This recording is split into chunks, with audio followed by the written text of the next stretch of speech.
Small group leaders know how important it is to lead as a team, and a big part of that is learning how to prepare for those co-leader meetings, those meetings you have with your team where you plan what you're going to do in your group. And so let me give you some recommendations for what to do in your monthly co-leader meetings. The first thing is you can use that meeting to choose a series from the Pursue God library.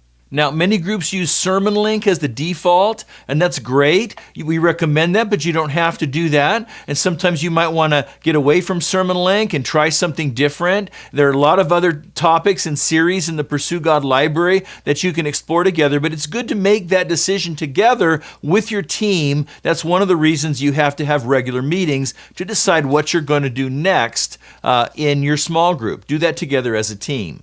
And then another thing that you can do in your small group meetings is to assign responsibilities among the team. During your co-leader meeting, decide who is going to facilitate each part of each week's group meeting for the next few weeks before you meet again. So you're going to assign somebody perhaps to recap the video, or to assign one of your members to lead the discussion questions, and assign another co-leader maybe to lead the prayer time. And there's a place to keep track of that on the tools that we provide. Now, there's other practical assignments that arise out of the life of the group. For example, there's logistical questions like snacks and location and notifications.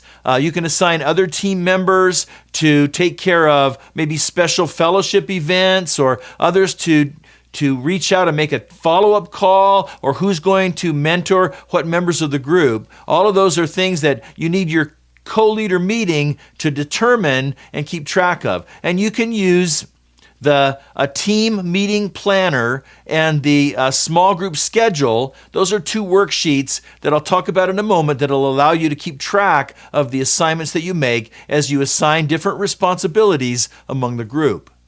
Now, the third recommendation I'm going to make as you have these regular meetings with your team is to use the planning tools. Now, there are 3 planning tools provided at pursuegod.org to help you lead your team, to lead your group to success. The first one is called the Small Group Playbook. The Small Group Playbook helps your team remember the overall mission and vision and purpose of your group. And it helps you stay connected to the big picture. And it also has a place for you to record the current focus of your group in light of that big picture. That's why you use it, I think, quarterly to keep in track with the larger picture. And then the second tool is called the Group Schedule Planner. And you use that to plan the actual each week's meeting of the group 1 month at a time. And there's a place where you can write down the conversations that you're having and any assignments that you make to members of your team or to members of the group, as well as for special events.